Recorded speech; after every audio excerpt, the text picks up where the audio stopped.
മറ്റേ പാട്ട് പാടുന്നു. നാനു മുംബൈക്ക് പഠിച്ചത്. ഇന്നൊരു ശനിയാഴ്ച ദിവസമാണ് കേട്ടോ. ശനിയാഴ്ച ആണ് ഇക്കുവിൻ്റെ ലീവ് ഉണ്ടാവുക. അപ്പോൾ ശനിയാഴ്ചയാണ് നമ്മുടെ വീക്കെൻഡ്. സോ എല്ലാ പരിപാടികളും ശനിയാഴ്ച തന്നെ ആയിരിക്കും കേട്ടോ. സാധാരണത്തെ വീക്കെൻഡ് നമുക്ക് പെട്ടെന്ന് പോകാറുണ്ട്, പക്ഷേ ഇന്ന് നമുക്ക് കുറച്ച് ലോങ് ആയി തോന്നി കേട്ടോ. കാരണം അസുവിന് ഇന്ന് സ്കൂളുണ്ടായിരുന്നു. അതുകൊണ്ട് നേരത്തെ തന്നെ നമ്മൾ നീറ്റ് രാവിലത്തെ കാര്യങ്ങളൊക്കെ സെറ്റാക്കി. പിന്നെ ഉച്ചക്കത്തേക്ക് നല്ലൊരു സ്പെഷ്യൽ മധൂത്ത് ഉണ്ടാക്കി, അതൊക്കെ കഴിച്ചു. അപ്പോഴേക്കും അസു വരുന്ന സമയമായിട്ടോ. 3 മണിക്കാണ് അവൻ്റെ ക്ലാസ് കഴിയുക. അസു വന്നേക്ക് ഫുഡൊക്കെ കഴിച്ച് അവൻ ഉറങ്ങിയിട്ടോ. കൂടെ സിയും കൂടി ഉറങ്ങി. അപ്പം ഞാൻ എന്താക്കി, എൻ്റെ വീക്ക്ലി ഡീപ്പ് ക്ലീനിങ് പരിപാടികളൊക്കെ തീർത്തു. അങ്ങനെ എല്ലാം കഴിഞ്ഞതിന് ശേഷം നമ്മളൊന്ന് പുറത്തിറങ്ങിയപ്പോഴത്തേക്കും ഓൾമോസ്റ്റ് രാത്രിയായിട്ടോ. ഈ വീക്ക് കുറച്ച് ലോങ് ആയിട്ട് പോകാമെന്ന് ഇന്ന് കരുതിയിട്ടുണ്ടായിരുന്നു. പക്ഷേ ഈ ഒരു സിറ്റുവേഷൻസൊക്കെ കാരണം നമ്മൾ ലേറ്റായി. മാത്രമല്ല അസുനും സിയുനും ചെറിയ ജലദോഷമൊക്കെ ഉണ്ടായിരുന്നു. അപ്പോൾ അവരെയും കൊണ്ട് കുറേ ദൂരമൊക്കെ പോകണ്ടെന്ന് കരുതിയിട്ട് നമ്മൾ അടുത്ത് എവിടെയെങ്കിലും പോകാമെന്ന് കരുതി. അങ്ങനെ ഞാൻ മുന്നത്തെ വീഡിയോയിൽ പറഞ്ഞിട്ടുണ്ടായിരുന്നു ഒരു നിയോ മോൾ ഇവിടെ അടുത്തുള്ള, അങ്ങോട്ട് പോകാൻ നമ്മൾ പ്ലാൻ ചെയ്തിട്ട് പോകാൻ കേട്ടോ. അങ്ങോട്ട് പോകാൻ വേറെ റീസൺ ഉണ്ടായിരുന്നു. കാരണം ഇക്കുവിൻ്റെ 2-3 ഡ്രസ്സൊക്കെ നോക്കാനുണ്ടായിരുന്നു. അതാണ് നമ്മൾ അങ്ങോട്ട് പോകാമെന്ന് കരുതിയത്. ശരിക്കും പറഞ്ഞാൽ നമ്മുടെ വീട്ടിൽ നിന്ന് ഒരു 6 കിലോമീറ്ററൊക്കെ ഉള്ളൂ കേട്ടോ ഈ ഒരു മോളിലേക്ക്. അങ്ങനെ നമ്മളിതാ ഓരോ കഥകളൊക്കെ പറഞ്ഞ് അങ്ങനെ പോയിക്കൊണ്ടിരിക്കുകയാണ്. ഈ രാത്രിത്തെ യാത്ര എനിക്ക് ഭയങ്കര ഇഷ്ടമാണ് കേട്ടോ. പക്ഷേ കുട്ടിയുള്ളതാണ് ചെറിയൊരു ടെൻഷൻ. സാധാരണ 2 ആൾക്കാണെങ്കിലും അങ്ങനെ ഇങ്ങനെയൊന്നും അസുഖം വരാറില്ല. കാരണം നമ്മൾ അങ്ങനെയും കെയർ ചെയ്യലുണ്ട്. അഥവാ വന്നു കഴിഞ്ഞിട്ടുണ്ടെങ്കിൽ പിന്നെ നമ്മൾ ആ ഒരു മാസം സ്ട്രഗിൾ ചെയ്യും. കാരണം 2ഉം ചെറിയ കുട്ടികളായതിനെക്കൊണ്ട് അങ്ങോട്ടും ഇങ്ങോട്ടും പകരാനൊക്കെ ചാൻസ് ഉണ്ട് കേട്ടോ. അങ്ങനെ നമ്മളിതാ ഓൾമോസ്റ്റ് മാളിലെത്തിയിട്ടുണ്ട്.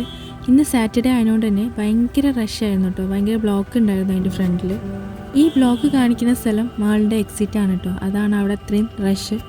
ഈ മാളിൻ്റെ ഓപ്പോസിറ്റ് ആയിട്ട് ഡിമാർട്ടും വരുന്നുണ്ട് കേട്ടോ. അതിങ്ങനെ പറഞ്ഞു കഴിഞ്ഞാൽ ഇവിടുത്തെ സൂപ്പർ മാർക്കറ്റാണ്. ഇവിടുത്തെ നല്ല ഒരുവിധം സിറ്റീസിലൊക്കെ ഇതുണ്ട്. ഗ്രോസറീസും കാര്യങ്ങളൊക്കെ വളരെ റീസണബിൾ ആയിട്ടുള്ള പ്രൈസിൽ വാങ്ങാൻ പറ്റിയൊരു കടയാണ് കേട്ടോ. അത് സൂപ്പർ മാർക്കറ്റാണ്. എല്ലാ പ്രോഡക്ട്സും MRPക്ക് താഴെയായിട്ട് വാങ്ങാൻ പറ്റും കേട്ടോ. അങ്ങനെ നമ്മൾ കുട്ടികൾക്ക് കൊടുക്കാൻ എന്തെങ്കിലും വാങ്ങണമല്ലോ കരുതിയിട്ട് കുറച്ച് പഴം വാങ്ങിട്ടോ. ഇത് റോബസ്റ്റ് പഴമാണ് കേട്ടോ. നമ്മുടെ നാട്ടിലത്തെ നേന്ത്രപ്പഴമൊന്നും ഇവിടെ കിട്ടൂല. അപ്പോൾ അതൊക്കെ വാങ്ങി ബാഗിലാക്കി നമ്മളിതാ മാളിലേക്ക് എൻട്രി ആവണം കേട്ടോ. ഞാൻ മുന്നത്തെ വീഡിയോയിൽ പറഞ്ഞിട്ടുണ്ടായിരുന്നു നല്ല ഹൈജീനിക് ആയിട്ടുള്ളൊരു മോളാണ് ഇതെന്ന്. പക്ഷേ ഇന്ന് ഭയങ്കര റഷായിരുന്നു. കാരണം സാറ്റർഡേ ആയതുകൊണ്ട് തന്നെ. ചെറിയൊരു മാളാണ്, പക്ഷേ അതിൽ എല്ലാതും ഇൻക്ലൂഡഡുമാണ്. നല്ല വൃത്തിയും നല്ല ഹൈജീനിക് ആയിട്ടുള്ളൊരു പ്ലേസാണ് കേട്ടോ. അങ്ങനെ നമ്മളിതാ ചെക്കിങ്ങും കാര്യങ്ങളൊക്കെ കഴിഞ്ഞ് ഉള്ളിലേക്ക് കയറി കേട്ടോ. ഇന്നത്തെ നമ്മുടെ ഒരു പ്ലാന് ഇക്കുവിന് 2-3 ഡ്രസ്സും കാര്യങ്ങളൊക്കെ നോക്കണം. അസുവിന് പിന്നെ അതുപോലെ ഡ്രസ്സ് കിട്ടുകയാണെങ്കിൽ വാങ്ങും വേണം. കാരണം അവനക്കാണ് ഇപ്പോൾ ഡ്രസ്സ് വളരെ കുറവ്. അപ്പോൾ അതും കൂടി ഒന്ന് നോക്കണം. കണ്ടോ ഇവിടുത്തെ പാർക്കിംഗ് തന്നെ ഭയങ്കര ക്ലീൻ ആൻഡ് ഹൈജീനിക്കാണ് കേട്ടോ. നല്ലൊരു ഫീലാണ് ഇതിൻ്റെ ഉള്ളിലേക്ക് വരുമ്പോൾ തന്നെ. സോ ഇനി നമുക്ക് മാളിൻ്റെ ഉള്ളിലേക്ക് പോവാം.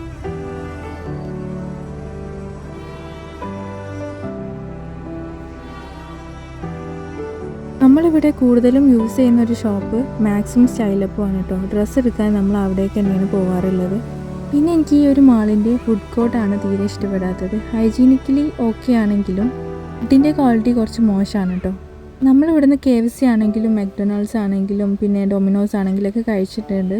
പക്ഷേ പുറത്തുനിന്ന് കഴിക്കുന്ന ഒരു ക്വാളിറ്റി എനിക്ക് ഇവിടുന്ന് കിട്ടിയിട്ടുണ്ടായിരുന്നില്ല. അതുകൊണ്ട് നമ്മൾ ഫുഡ് കോർട്ടിൻ്റെ ഏരിയയിലേക്ക് തന്നെ പോയിട്ടില്ല കേട്ടോ.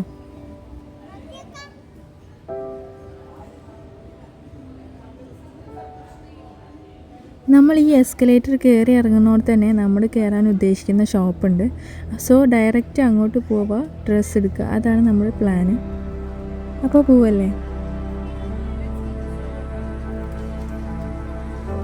അപ്പോൾ ഈ കാണുന്നതാണ് കേട്ടോ സ്റ്റൈലപ്പ്. അതിന് നേരെ അടുത്തായിട്ട് തന്നെ മാക്സും ഉണ്ട്. അപ്പോൾ നമ്മൾ ഈ ഒരു ഏരിയയിൽ മാത്രമാണ് കിടന്ന് കറങ്ങാറുള്ളത്.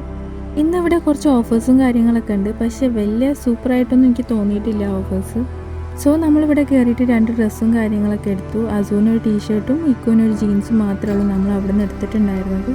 ഇനി അതൊക്കെ കഴിഞ്ഞ് സിയുവിൻ്റെ ഫുഡിങ് ആണ് കേട്ടോ. ഇത് നേരെ ഓപ്പോസിറ്റ് തന്നെ ഇരിക്കാനുള്ളൊരു സെറ്റപ്പ് ഉണ്ടായിരുന്നു. അപ്പോൾ അവിടെ ഇരുന്നിട്ട് സിയുവിന് ബനാന കൊടുത്ത് കൂട്ടത്തിൽ അസുവിനും കൊടുത്തു. അവനക്ക് ബനാന ഭയങ്കര ഇഷ്ടമാണ്. 3-4 ബനാനൊക്കെ അറ്റ് എ ടൈം അവൻ കഴിക്കും. സോ അടുത്ത പ്ലാന് അസുവിന് ബാത്റൂം പോകണമെന്ന് പറഞ്ഞിട്ട് ഇക്കു അവനെ കൊണ്ടുപോയിട്ടുണ്ടായിരുന്നു. ഞാൻ സിയുവിനായിട്ട് പുറത്ത് വെയിറ്റ് ചെയ്തു. കുറച്ച് നേരം വെയിറ്റ് ചെയ്തപ്പോഴത്തേക്ക് തന്നെ സിയു ഡിസ്റ്റർബ്ഡായി. അപ്പോൾ ഞാൻ എനിക്ക് ഫീഡ് ചെയ്യാമെന്ന് കരുതിയിട്ട് ഫീഡിങ് റൂമിലോട്ട് പോകാൻ കേട്ടോ. ഇവിടുത്തെ ഫീഡിങ് റൂമും എനിക്ക് ഭയങ്കര പീസ്ഫുള്ളായിട്ട് തോന്നി കേട്ടോ. ഇവിടുത്തെ ഫീഡിംഗ് റൂമിൽ ഞാൻ കയറിയിട്ടുണ്ടെങ്കിൽ എക്സ്ട്രാ ഒരു 10 മിനിറ്റ്സ് കഴിഞ്ഞിട്ടേ ഇറങ്ങാറുള്ളൂ. ഇനി ഇവിടെ വേറെ പരിപാടികളൊന്നുമില്ല. ഞാൻ പറഞ്ഞിട്ടുണ്ടായിരുന്നു ഇവിടുത്തെ ഫുഡ് കോർട്ടിലേക്ക് നമ്മളിപ്പോൾ പോകലില്ല, കാരണം നമുക്കത് ഓക്കെ അല്ല. അപ്പോൾ നമ്മൾ മുന്നേ ഒരു ഷോപ്പ് കണ്ടെത്തിയിട്ടാണ് ഇങ്ങോട്ട് വന്നിട്ടുണ്ടായിരുന്നത്. അതായത് മോളിൽ പോയി ഡ്രസ്സും കാര്യങ്ങളൊക്കെ എടുത്ത് തിരിച്ച് വരുന്ന സമയത്ത് അവിടെ കയറിയിട്ട് എന്തെങ്കിലും ലൈറ്റായിട്ട് കഴിക്കാമെന്ന് കരുതിയിട്ട് നമ്മൾ താഴോട്ട് ഇറങ്ങാം കേട്ടോ. അങ്ങനെ മോളിൽ നിന്ന് എക്സിറ്റ് ആയി നേരെ പാർക്കിങ്ങിലോട്ട് പോയി. പോണ സമയത്ത് അത് പറഞ്ഞു, അമ്മ ഞാനും ഷൂട്ട് ചെയ്യട്ടെ, ഞാനും വീഡിയോ എടുക്കട്ടെ എന്നൊക്കെ പറഞ്ഞിട്ട് അവൻ്റെ കുറച്ച് വീഡിയോസും കാര്യങ്ങളൊക്കെ ഉണ്ടായിരുന്നു. പക്ഷെ ഞാൻ അതിൽ കൊടുക്കുന്നില്ല. ഇനി അടുത്ത പ്ലാന് ബർഗർ ഷോപ്പാണ് കേട്ടോ. നമ്മൾ ഓൾറെഡി കണ്ടിട്ടുണ്ടായിരുന്നു ഇങ്ങോട്ട് വരുന്ന സമയത്ത്. ആ ഒരു ഷോപ്പിലേക്കാണ് നമ്മളിപ്പോൾ പോണത്. പിന്നെ പറയാനുള്ള റീസൺ, നമ്മൾ മുന്നേ ഒരു സൊമാറ്റോന്നൊരു ഫുഡ് ഓർഡർ ചെയ്തിട്ടുണ്ടായിരുന്നു. അപ്പോൾ അവിടെ നിന്ന് ഞങ്ങൾക്ക് രണ്ടാൾക്കും ഒരുപോലെ ഇഷ്ടപ്പെട്ടു ആ ഒരു ബർഗർ. അപ്പോൾ അതിൻ്റെ ഒരു പ്ലേസ് ഈക്കു കണ്ടെത്തിയിട്ടുണ്ടായിരുന്നു. അപ്പോൾ ഈക്കു കാണിച്ചു തന്നു, ഇതാണ് ആ ഒരു സ്പോട്ട്, നമുക്ക് ഇവിടെ നിന്ന് കഴിക്കാമെന്നൊക്കെ. അങ്ങനെ നമ്മൾ കയറിയിട്ടുണ്ട്. ഈ ഒരു ഷോപ്പ് ന്യൂലി ഓപ്പൺ ആണ്, അതുകൊണ്ട് തന്നെ തിരക്കും കാര്യങ്ങളൊന്നും ഉണ്ടായിട്ടില്ല. വന്ന പാടെ അവർ നമുക്കൊരു ഐസ്ക്രീമൊക്കെ തന്നു. പക്ഷെ നമ്മൾ പറഞ്ഞു വേണ്ട, ചെറിയ കോഫും കാര്യങ്ങളുണ്ട് എന്നുകൊണ്ട് തിരിച്ചു തന്നെ കൊടുത്തു. അതായത് ന്യൂ ഷോപ്പല്ലേ, അപ്പോൾ അതിൻ്റെ ഭാഗമായിട്ടാണ് കേട്ടോ. പക്ഷെ എനിക്ക് ഐസ്ക്രീം കഴിക്കാൻ നല്ല ആഗ്രഹം ഉണ്ടായിരുന്നു. പക്ഷെ കുട്ടികളെ ആലോചിച്ചിട്ട് ഞാൻ വേണ്ടാന്ന് പറഞ്ഞു കേട്ടോ. മെനു ഒക്കെ ചെക്ക് ചെയ്തപ്പോൾ എല്ലാതും റീസണബിൾ കോസ്റ്റായിരുന്നു. അങ്ങനെ നമ്മൾ ഗ്രിൽ സാൻഡ്വിച്ചും ചിക്കൻ ബർഗേഴ്സും ഓർഡർ ചെയ്തിട്ടുണ്ടായിരുന്നു. 3 പേർക്ക് 3 വെറൈറ്റിയാണ് ഓർഡർ ചെയ്തത്. പക്ഷെ നമ്മൾ ഷെയർ ചെയ്ത് കഴിച്ചു. അവസാനം ഒരു ഡെസേർട്ടോട് കൂടിയിട്ട് നമ്മൾ പരിപാടി അവസാനിപ്പിച്ചു കേട്ടോ. ഇവിടുത്തെ എല്ലാ ഐറ്റംസും റീസണബിൾ പ്രൈസും നല്ല ടേസ്റ്റും ക്വാളിറ്റിയുള്ള സാധനങ്ങളായിരുന്നു കേട്ടോ.